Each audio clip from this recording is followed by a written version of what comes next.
tratamiento respiratorio para que actúen vagoreceptores, receptores de olor, termorreceptores, los quimioreceptores y se da toda la fisiología respiratoria en base a una mecánica pulmonar. Y la mecánica implica toda esa fuerza que se desarrolla para que pueda tener un volumen determinado con las presiones corporales. Control respiratorio, mecánica pulmonar, volúmenes y capacidades. Y la mecánica incluye a todas las funciones, todos los eventos que se requieren para la distensibilidad del parénquima pulmonar. Y ahí salen los volúmenes correspondientes, el espacio muerto, el volumen alveolar, la ventilación alveolar, la ventilación minuto. Hemos hablado de ciertos componentes generales en relación a el volumen tiral, 10% del peso, el volumen de reserva, el 20 al 30% de la capacidad pulmonar total, la capacidad residual funcional, el 30 al 40% de la capacidad pulmonar total. Y que generamos estas fuerzas, fundamentalmente, que se traducen en un flujo en la vía aérea con la expansión toracopulmonar y la resistencia de la vía aérea. Y ahí estamos la resistencia, propiamente dicho, y estamos hablando del músculo liso, que también aumenta la resistencia de la vía aérea. Cuando hay broncoconstricción y cuando hay broncodilatación, más bien disminuye la resistencia y por ende mejora el flujo de la vía aérea. Y de acuerdo a ello vemos ese trabajo respiratorio, que es el resultado final. Y tenemos un trabajo del sistema, que es el trabajo respiratorio, pero también tenemos un trabajo de la expansión toracopulmonar y un trabajo de la resistencia, que es cuando vencemos la resistencia de la vía aérea. Luego hablamos de la difusión, esta membrana venocapilar, y que se aplica la ley de Fick, que es la ley de la difusión con la ley de presiones, en donde existen variables. La raíz de las presiones, la seguridad del gas, donde existe la variable grosor de la membrana y área de la membrana. Y ahí vemos cómo se desarrolla esta difusión para obtener que la presión arterial, la presión venosa de oxígeno, cuando entra en la unión capilar, se incremente una presión arterial y con esta se logre la saturación de la hemoglobina, que es el mejor transporte del oxígeno. Y esa evaluación, de esa forma de evaluar la presión arterial capilar, la difusión, se hace mediante una prueba que es la difusión de monóxido de carbono, que ustedes han precisado. Y he visto que esa prueba tiene dos factores importantes, el factor de la membrana y el factor del flujo sanguíneo con la hemoglobina. El factor de la membrana es el grosor de la membrana o la distancia recorrida, y el factor de la raíz del gas, y el otro es el área de la membrana. Todos esos factores hablan de la ley, se ve en la prueba, y la prueba es muy específica para lo que es el grosor de la membrana. Y luego hablamos de este evento de la relación de la ventilación y la perfusión, que es el PQ. Y decíamos que había una distribución diferente en diferentes zonas del parénquima pulmonar. Esto revisamos también, ¿no? Sí.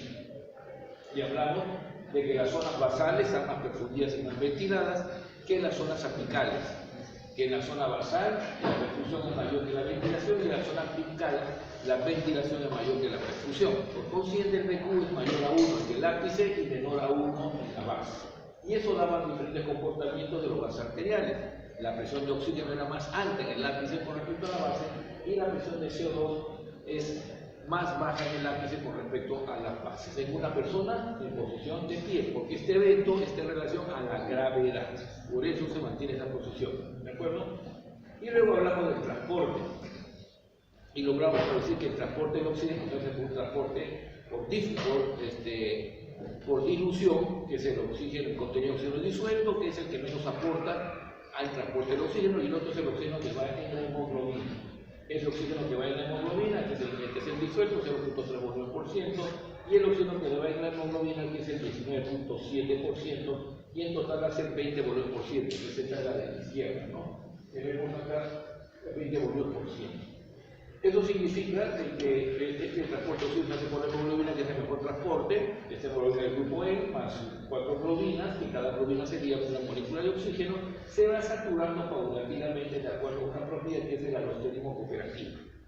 Y así se va saturando la hemoglobina y pasa de una fase no oxidada o férrica o reducida a una fase oxidada, que es la fase ferrosa. Y entonces tenemos que la hemoglobina está saturada por moléculas de oxígeno. Eso se logra de acuerdo a que exista la presión arterial de oxígeno de 100 mililitros de mercurio. La sumatoria de dos componentes, de oxígeno de hemoglobina y oxígeno disuelto, es el oxígeno total, que es 21%. Con esos 21% está logrando cuando la hemoglobina está saturada al 100%, y ahí tenemos esa esas variables, la saturación de la hemoglobina, la tasa de la hemoglobina y la capacidad de transportar oxígeno, que es la capacidad de la hemoglobina. Oxígeno que está disuelto por cada gramo de hemoglobina y el oxígeno que está contenido en la hemoglobina, que viene a ser mililitros de oxígeno por gramo de hemoglobina que tiene la persona por la saturación de hemoglobina. Y entendimos que era una saturación y hablamos de chat fisiológico. Y hablamos cuáles son las opciones o cuáles son las condiciones o factores que influyen en el chat fisiológico del 1 al 3%.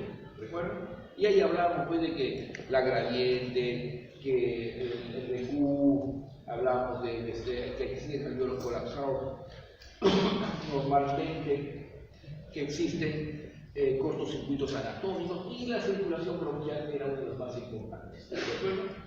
Lo cierto es que la hemoglobina se va saturando con este evento de la presión arterial de oxígeno en forma paulatina hasta obtener el 100%. Y ahí hablamos de esas cifras claras, ¿no? Con 100 milímetros de mercurio, de presión arterial de oxígeno, logro saturar la hemoglobina al 98-93%, considerando el chat fisiológico. Con 60 milímetros de mercurio, satura la hemoglobina al 88-89%, para fines prácticos y clínicos, uno toma 90%. Con 1000 satura la hemoglobina al 90%.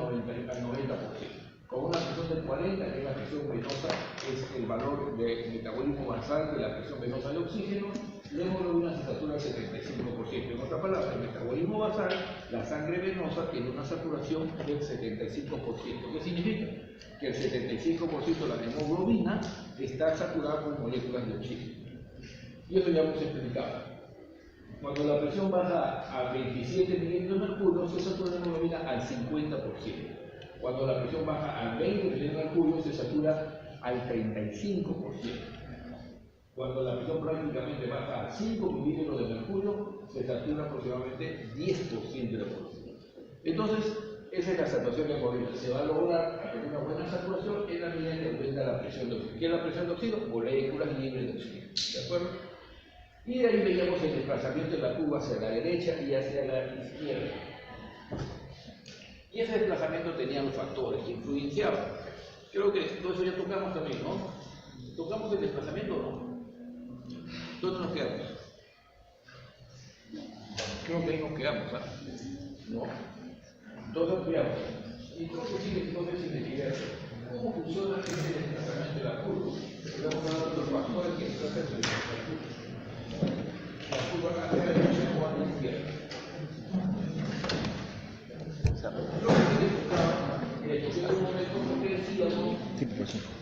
Decíamos que la hemoglobina se va a desplazar de derecha a izquierda o de izquierda a derecha. ¿Cómo funciona esto? Acá está la célula. Esta célula, vamos a poner el como estado hipercatabólico. Por el caso de las enfermedades son estados hipercatabólicos. La diferencia es que el ejercicio también es un estado hipercatabólico, porque yo someto un incremento del catabolismo celular. Lo que pasa es que yo incremento y detengo el ejercicio y el metabolismo cae. En la enfermedad eso no ocurre, porque la enfermedad tiene un hipercatabolismo continuo hasta que uno no controla la enfermedad. ¿Verdad? Entonces vamos a simular un evento hipercatabólico que puede ser una enfermedad cardíaca. La diferencia es que el hipercatabólico con una enfermedad no se va a detener hasta que yo no detenga la enfermedad. En el ejercicio se detiene porque yo hago reposo. Este hipercatabólico genera mayor demanda de oxígeno porque existe mayor consumo de oxígeno. Y esto a su vez genera mayor aporte de oxígeno. O sea que el organismo tiene que aportar oxígeno a este consumo como secundario de la demanda para que se pueda producir el hipercatabolismo. ¿Esto qué significa en la práctica? Que este oxígeno está en el medio para el mismo hijo que va a ingresar a las células para hacer el metabolismo. Estas células generan su energía en el sitio de efecto su ATP y como producto de ello da un desecho que es CO2 que se va a aumentar. Va a haber mayor CO2 en la medida que exista mayor metabolismo y va a haber menos oxígeno en la medida que exista mayor metabolismo. Ese es el consumo de oxígeno en otra palabra. Esta hemoglobina que viene en este lado cargada de oxígeno, lo que va a hacer es liberar el oxígeno. Entonces, para que precisamente ingrese el oxígeno que está faltando. A eso se le llama que la hemoglobina pierde afinidad por el oxígeno. En otras palabras, la hemoglobina se está desaturando de oxígeno. ¿De acuerdo? Se está desaturando. Para que se sature la hemoglobina, esta hemoglobina tiene un enlace con la molécula de oxígeno y tiene que ser reemplazada en ese lugar por la 2,3-sulfosofosiliato. Y eso significa que a medida que pierde la afinidad con el oxígeno con la hemoglobina, se va incrementando la 2,3-sulfosofosiliato dentro del glóbulo rojo. Este incremento de CO2 es inmediatamente llevado hacia la hemoglobina. Y entonces la hemoglobina decimos que se empieza a adquirir afinidad por el CO2. Empieza, de otra manera, se empieza a saturar con moléculas de CO2. Esta hemoglobina que estando ahí va a ir hacia el otro extremo. Básicamente va a venir una hemoglobina cargada de CO2. Esta hemoglobina en este momento va a liberar el CO2 y lo va a liberar a dónde? Fundamentalmente al alveolo. Lo va a liberar al alveolo que está liberado por el capilar. Entonces la hemoglobina en este momento pierde la afinidad por el CO2 y se desatura del CO2. A su vez, esta hemoglobina continúa ya sin el CO2 y va a ingresar aquí el oxígeno y se va a ligar. Entonces decimos que la hemoglobina adquiere afinidad por el oxígeno y se satura. La hemoglobina se está saturando de oxígeno, ¿de acuerdo? Y hemos dicho que se satura al 100%. De esa manera la hemoglobina viene por acá y hace eso. Estamos con dos momentos. Un momento frente a la célula y un momento frente al alveolo. De ahí que le llamamos todo lo que está frente a la célula es el desplazamiento hacia la derecha y todo lo que está hacia el alveolo es el desplazamiento hacia la izquierda. ¿De acuerdo? Este CO2 es un ácido, por consiguiente, al ser un ácido, ese CO2 va a verse una caída del pH.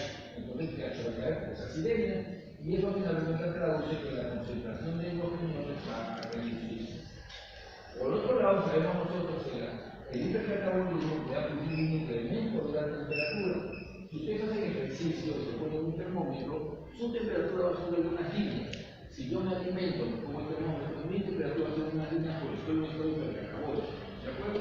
Esto es decir, el incremento de la temperatura, el incremento de la concentración de hidrógeno, el incremento del CO2, el incremento de los sulfosofosiliatos hace que la hemoglobina pierda el oxígeno y libere el oxígeno.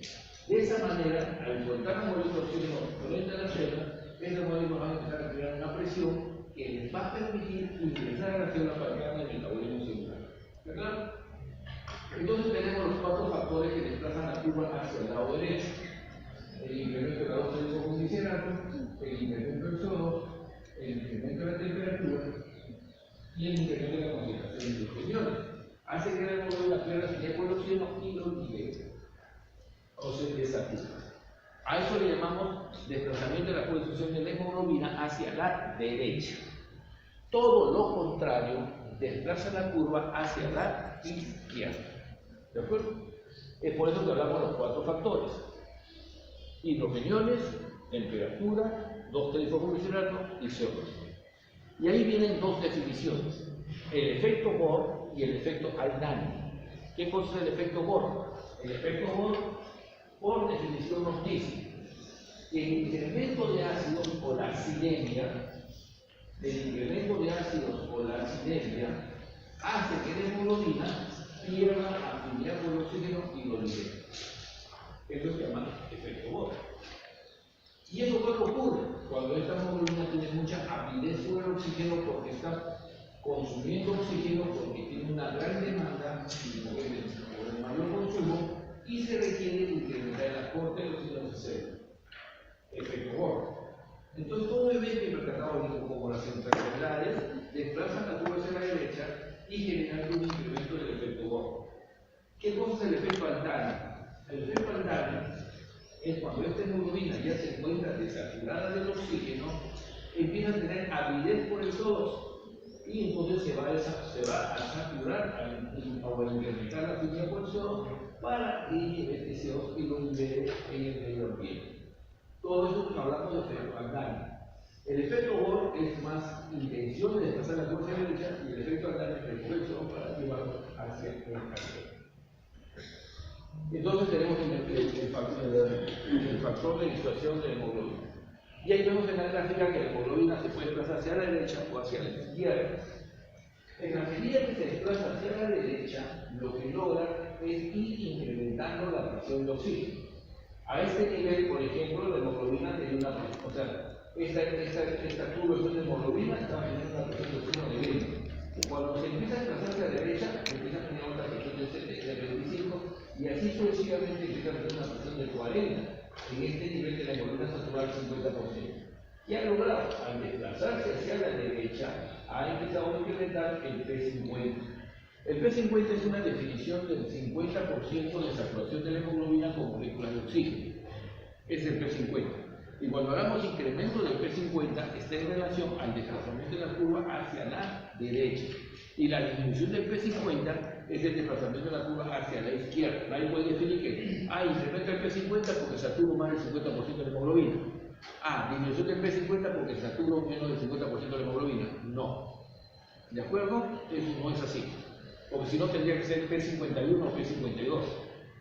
¿Está claro? Acá el P50 es el mismo valor de la saturación de la hemoglobina que se desplaza ya sea hacia la derecha y se le llamará incremento o ya sea hacia la izquierda y se le llamará disminución. Cuando la curva se desplaza hacia la izquierda va a brindar menos oxígeno al medio que cuando se desplaza hacia la derecha empieza a mejorar la oxigenación. Entonces la finalidad del desplazamiento de la derecha es mejorar estas moléculas de oxígeno frente a la célula para que puedan ingresar a la célula. ¿De acuerdo? Ese es el desplazamiento. Y ahí vemos ustedes los factores de desplazamiento de la curva después de la hemoglobina derecha e izquierda. Como les decía, si este lado es el alveolo, yo soy la hemoglobina, las moléculas de oxígeno caen acá y empiezan a generar un incremento de presión, 10, 20, 30 milímetros de mercurio de moléculas de oxígeno, 40, 50, y van ingresando las moléculas de oxígeno a la hemoglobina paulatinamente. Eso se llama alosterismo cooperativo.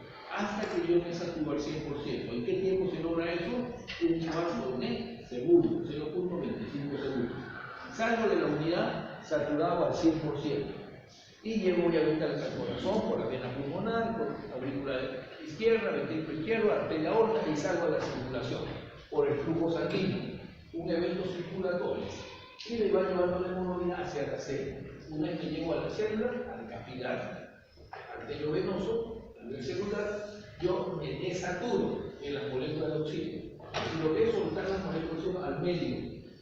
La misma presión que se generó en el alveolo que fue capaz de saturarme es la misma presión que yo voy a generar frente a la célula al desaturarme de la molécula. ¿Está claro ese concepto?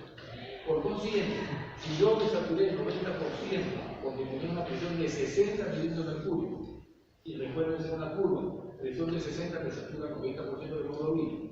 Si yo tengo una presión de 60 y me saturé el 90%, yo me veo saturado al 90%, y acá libero las moléculas de oxígeno y voy a tener una presión de 60 milímetros de mercurio. Y esa presión de 60 va a tener que entrar a la célula y no va a ser suficiente para la célula y la célula empieza a sufrir porque no es una presión normal. Ese metabolismo de la célula va a botar CO2 y yo como ya me saturé del oxígeno, me voy a saturar del CO2 en el capilar venoso y me vengo saturado con CO2. ¿De acuerdo? Y me vengo por la sangre venosa, eso ya hablamos de retorno venoso.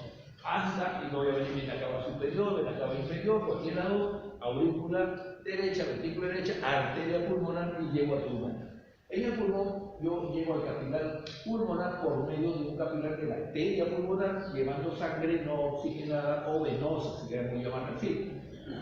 Y en ese momento pierdo afinidad con las moléculas de CO2 y suelto el CO2 al medio ambiente, al capilar. Y el CO2 va a tener una presión que va a ser capaz que sea menor que la presión que se ejerce en el alveolo y el CO2 sale. Yo me saturé. Y después agarro la zona venosa, con sangre arterial de la vena pulmonar y recojo el oxígeno que viene y me saturo frente al alveolo. Donde yo me estoy saturando al 100% es frente al alveolo y donde yo me estoy desaturando es frente a la célula. ¿Está claro? Entonces el término de saturación hay que tener mucho cuidado cuando hablamos de él. Habitualmente yo pongo acá mi oxígeno que puso, estoy hablando de saturación arterial. Porque el aparatito está hecho para medir la sangre arterial, básicamente. Entonces, yo podría crear un aparatito de repente para medir la sangre venosa y la traducción podría hacer de repente. ¿No? Un tema de innovación, no existe un aparato que mida la circulación venosa. ¿Qué tan importante es la circulación venosa? No, eso que sí es importante. Entonces me va a permitir diferenciar cuando los ojos están quedando en la célula. Yo le oferto tantas moléculas de hemoglobina, saco el oxígeno y por acá recibo cuántas vienen y regresan saturadas de la sangre venosa. La diferencia está en la célula. Es el desplazamiento de la curva y los factores que influyen en ese desplazamiento. Y es así que tenemos el desplazamiento de la curva. La curva circular, como he dicho, por ejemplo, la temperatura son los y los hielos en considerar. La hemoglobina, a la derecha que está desplazando, disminuye su afinidad, la hemoglobina pierde su afinidad y lo libera, y esto ocurre frente en los tejidos. En los pulmones ocurre lo contrario. ¿De acuerdo? En el estado que yo bajo, cuando yo bajo al metabolismo celular, obviamente el oxígeno que va a estar en la célula tiene mayor tiempo y la célula viva más tiempo, porque he bajado el metabolismo y va a consumir menos oxígeno. En Estados Unidos, por ejemplo, existe un accidente, para hacer un paralelismo y aplicar este concepto en nuestra actividad. Todos ustedes, de una u otra manera, han aprendido reanimación cardiopulmonar. ¿De acuerdo? Han aprendido. En diferentes cursos han aprendido. Si no lo han aprendido, tienen que aprenderlo, así es fácil. ¿De acuerdo? Entonces no esperen que se les dé todo. Tienen que aprenderlo. ¿Han aprendido, no? Sí. Sí. Entonces ya saben hacer reanimación. Entonces, ¿qué ocurre? ¿Cuánto es el tiempo que se les permite que ustedes puedan actuar en una persona que ha hecho un paro cardiorrespiratorio para que no dejen secuelas neurológicas? ¿Cuánto es el tiempo? ¿Quién me dice? 20 minutos. ¿Qué dice el doctor? 20 minutos. 2 minutos, dice por acá. 20 minutos. Doctora.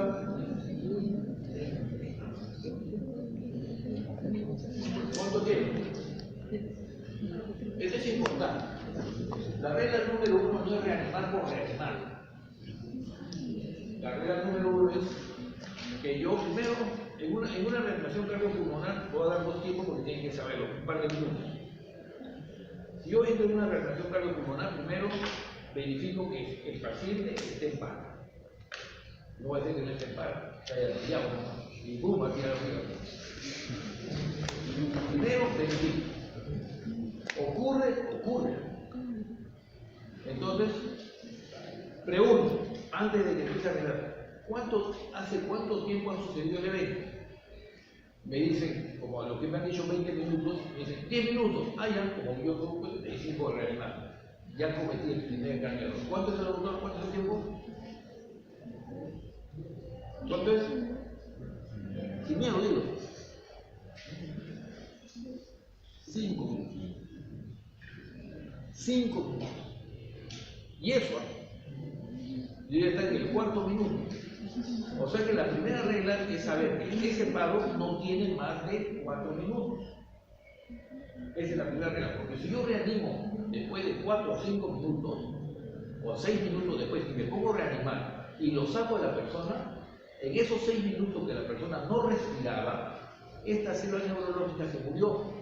Y si yo lo reanimo, ¿qué voy a obtener? Un paciente en coma, un paciente vegetal, un paciente que tiene una línea isoeléctrica en su encefalograma y que va a estar frente a un ventilador, inconsciente en coma. Se llama muerte cerebral. Su corazón va a estar latiendo, pero ese paciente ya no se va a recuperar nunca más. Y lo tienen ahí. Hay muchas historias. Hay historias de dos lados. Familias que mantienen a la persona por años. Sufrimiento, costo, y no tienen ningún objetivo. Al último, terminan a veces desconectando el ventilador, sencillamente dejando que se muera. ¿De acuerdo? Entonces, sacar a una persona para entregárselos a la familia de esa manera, ¿es correcto? ¿De acuerdo? Hay temas, por ejemplo, como temas controversiales, ¿no? Como la eutanasia, por ejemplo. Son temas de discusión. Pero en esas circunstancias nosotros no podemos permitirnos entregar a un paciente de esa manera a la familia. Nosotros ya no vamos a vivir con ese paciente, debemos dejar a la familia una carga para conseguir sufrimiento y todo eso. Entonces, ¿y eso por qué ocurrió? Porque yo hice una reanimación en forma tardía. Por eso que la primera regla es preguntar o tener la evidencia que el evento está sucediendo en no menos de 4 minutos. ¿Sí? Yo te pregunto, ¿cuándo ha sido esto? Recién, hace menos de 30 segundos. ¿Seguro que estuvo caminando? Sí, ya, correcto, seguro, empiezo a trabajar. No, doctor, yo no sé, lo he encontrado así. No hago nada. O estoy yo trabajando con alguien como que usted está conmigo acá y usted ve que yo hago un paro y pum, me desmayo y me caigo acá. Es que usted tiene la evidencia del momento que está sucediendo. Entonces, actúa. ¿De acuerdo? Estarán corriendo.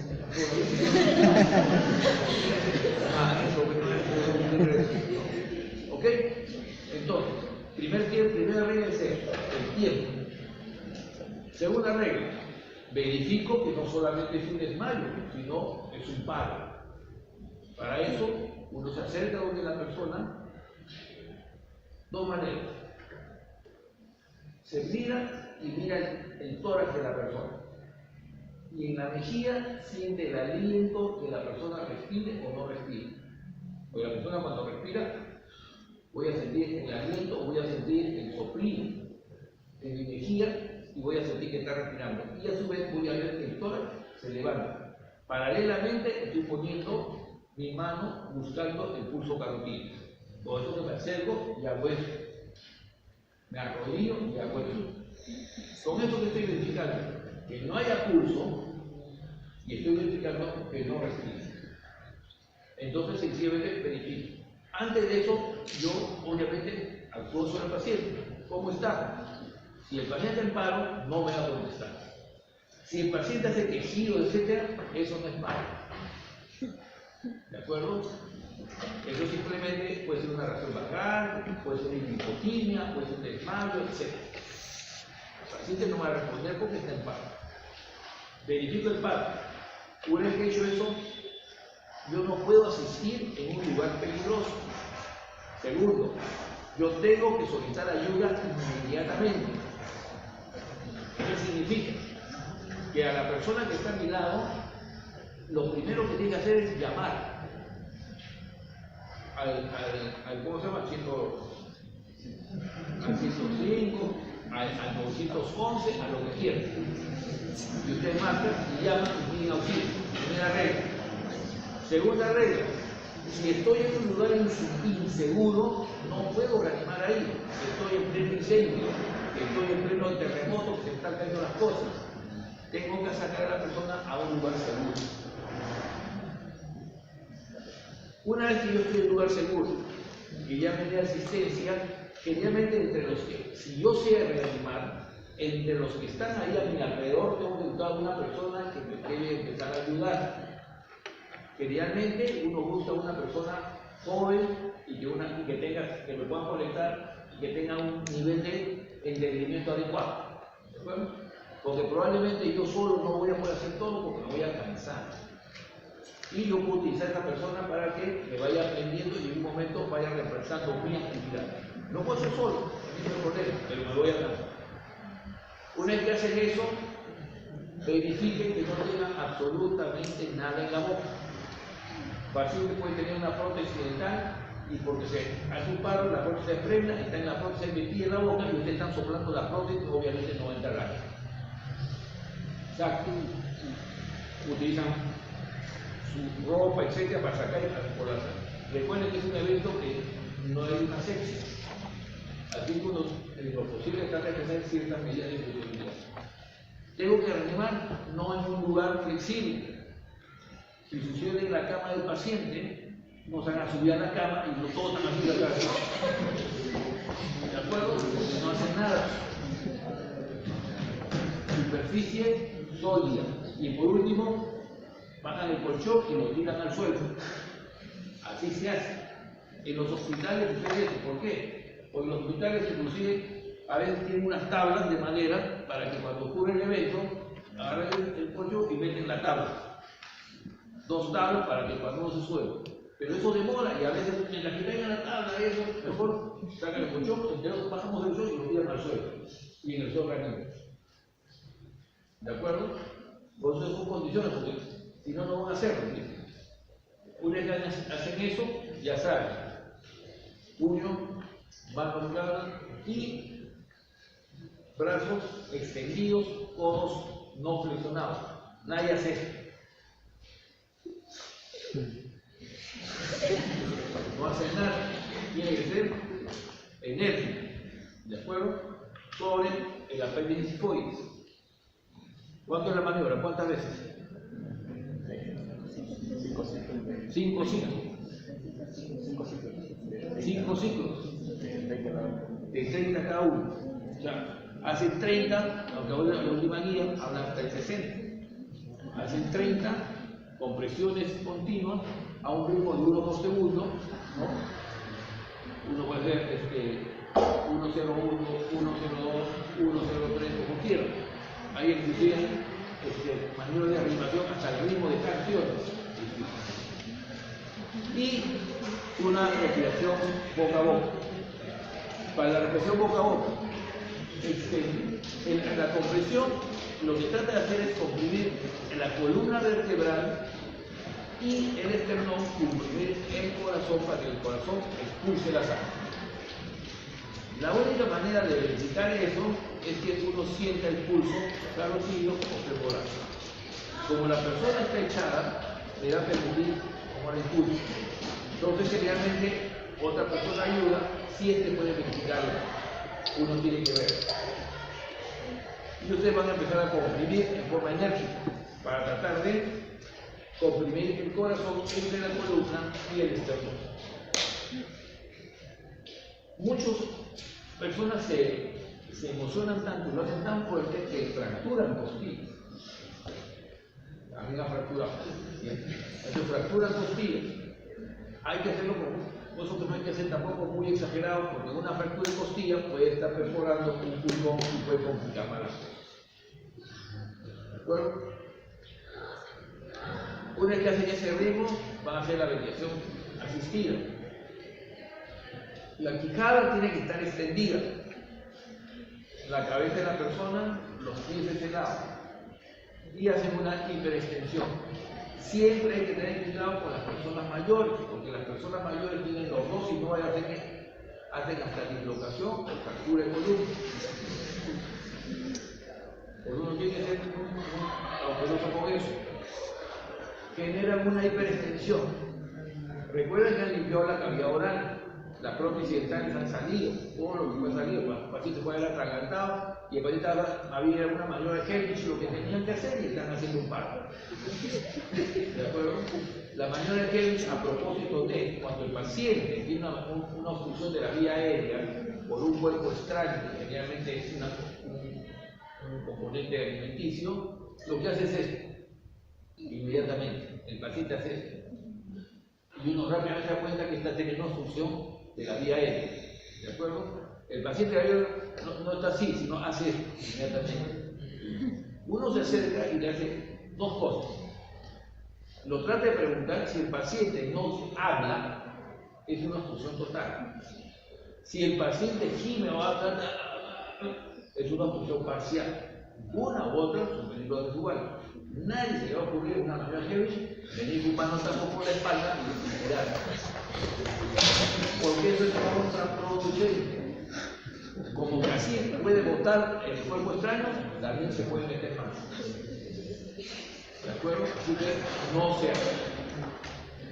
Una vez que hace eso, la persona que hace la maniobra heavy la pone por detrás de la persona. es una pierna, dependiendo como si soy diestro o siniestro, porque no puede estar maniobra, depende de la persona. Generalmente los diestros hacen esto. La pierna entre las dos piernas de la persona por la espalda y ubica el puño debajo del apéndice tifoides y va a generar, va a empujar con energía de adelante hacia atrás y hacia arriba, enérgicamente. 1, 2, 3. El promedio de expulsión de cuerpos extraños está entre la tercera a quinta maniobra de Hems. O sea, en otras palabras, 1, 2 ya no resulta que se mueve, ¿no? Uno insiste, ¿de acuerdo? Hasta que la persona expulsa el cuerpo extraño. La probabilidad de expulsión del cuerpo extraño va a estar entre un 80 al 90%. O sea, es viable. ¿De acuerdo? Pasamos a la reanimación nuevamente. Todo porque tenganlo claro. Este paciente empieza, no hay cuerpo extraño y entonces empiezan a soplar. No se olviden de tapar las fosas nasales. O sea, uno hace la extensión, la mano izquierda aprieta las fosas nasales y la mano derecha genera que caiga la izquierda. Y la persona lo que hace es una bocanada, soplar dentro de la persona. En mi aire expirado, yo estoy botando aproximadamente 13% de oxígeno. ¿Cuánto respiraba acá? 21. Y cuando boto, 13%. Por consiguiente, a que el paciente no respire nada porque está en paro, yo le estoy dando 13%. Y con 13% y más insuflando el pulmón, porque lo estoy insuflando, le estoy generando presión positiva, que es diferente que cuando una persona que respira normal, que es presión negativa. O sea que yo inflo el tórax y genero una distensión del alveolo con 13% de oxígeno y no se nos va a pasar. Más el latido, yo aseguro que esté llegando oxígeno a la célula, y la célula más importante es la cerebro. Viene la otra pregunta, ¿cuánto tiempo demora o se asiste una reanimación básica? Eso que he hablado es reanimación básica, se realiza en cualquier lugar, y en un hospital o fuera de un hospital, en cualquier lugar. Yo estoy en un hospital y hace un paciente paro, hago una reanimación básica mientras que llegue el equipo de la reanimación avanzada. Y cuando llega a la avanzada, yo lo suelto al paciente y lo dejo ahí, en manos de las personas que vienen a la avanzada. Pero si yo estoy en la calle, hago igual, reanimación básica, hasta que llegue el equipo de reanimación. Por eso que mi primera conducta fue pedir auxilio.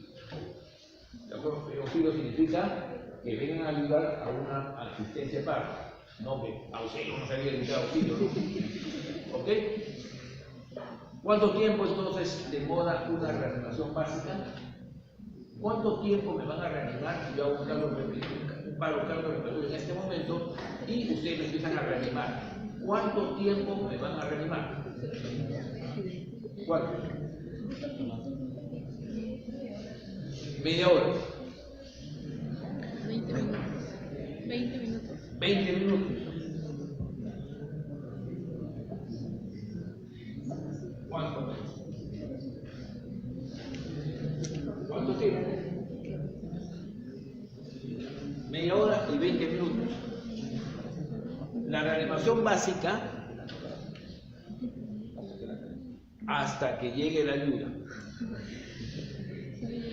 La reanimación básica hasta que llegue la ayuda o hasta que usted se canse. Así fue. La reanimación básica no tiene tiempo límite. La reanimación básica es hasta que llegue la ayuda o hasta que ustedes se cansen. Imagina acá, en 5 minutos ya se habían cansado y ya me dejaron morir en 5 minutos. Ojalá que no me paro acá, ¿no? 5 minutos más. Entonces, en cambio, la reanimación avanzada, generalmente el tiempo máximo es 30 minutos.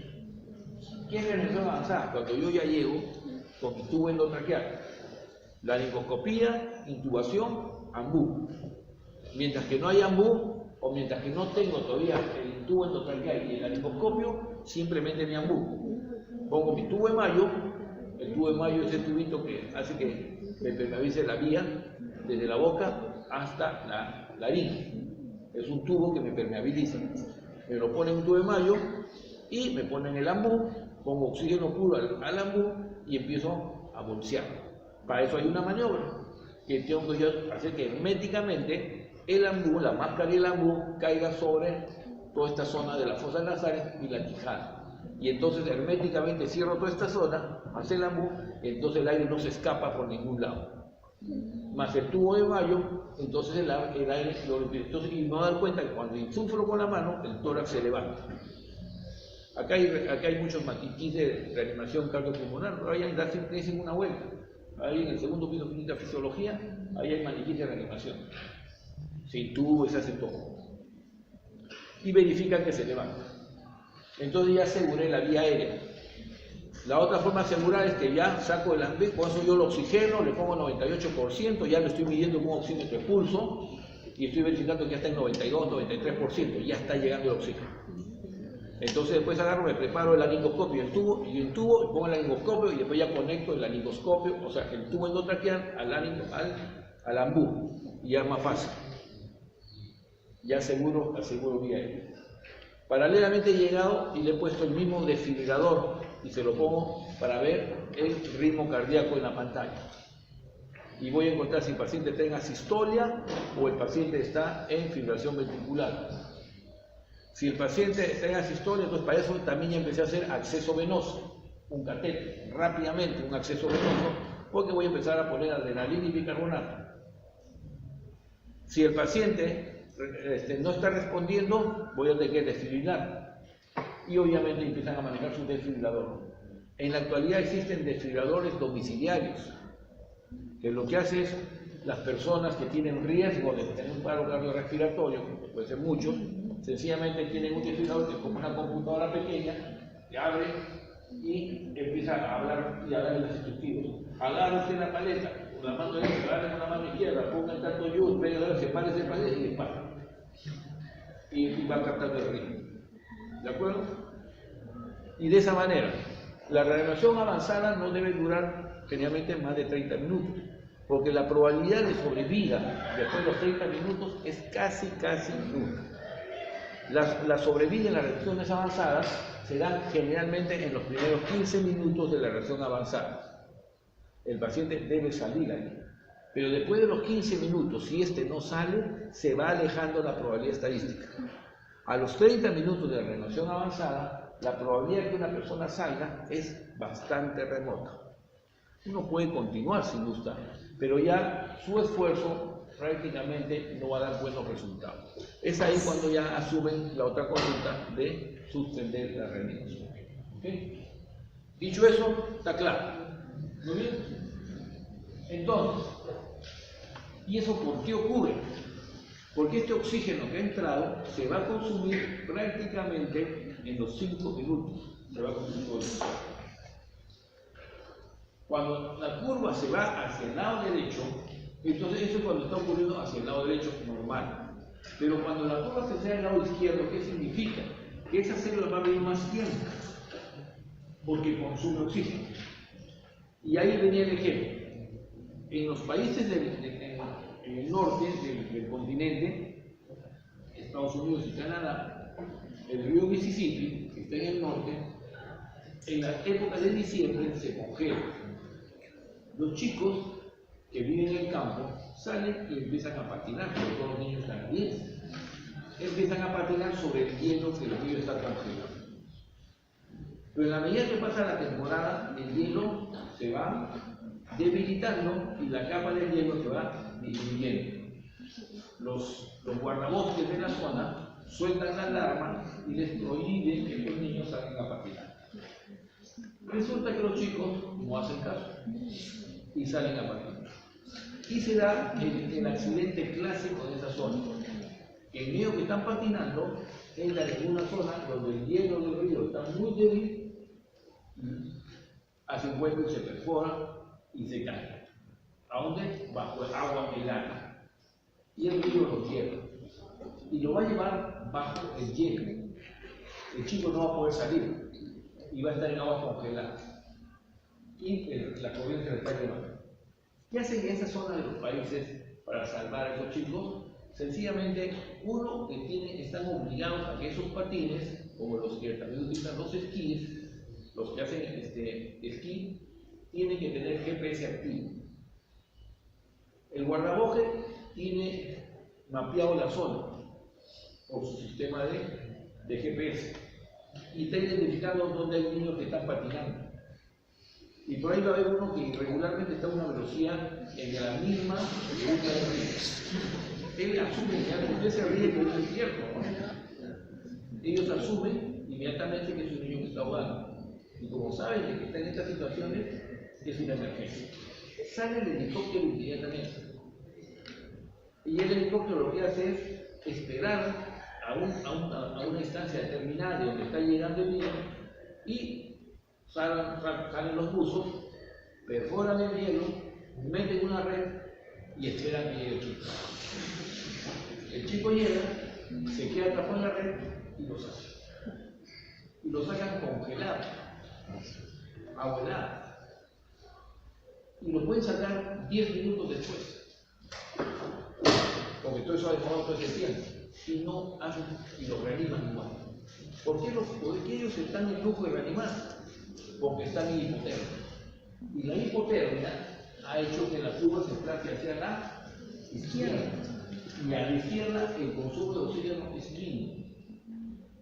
Es por eso que cuando existe algún accidente de mutilación, de dedo, etc., ¿qué se hace?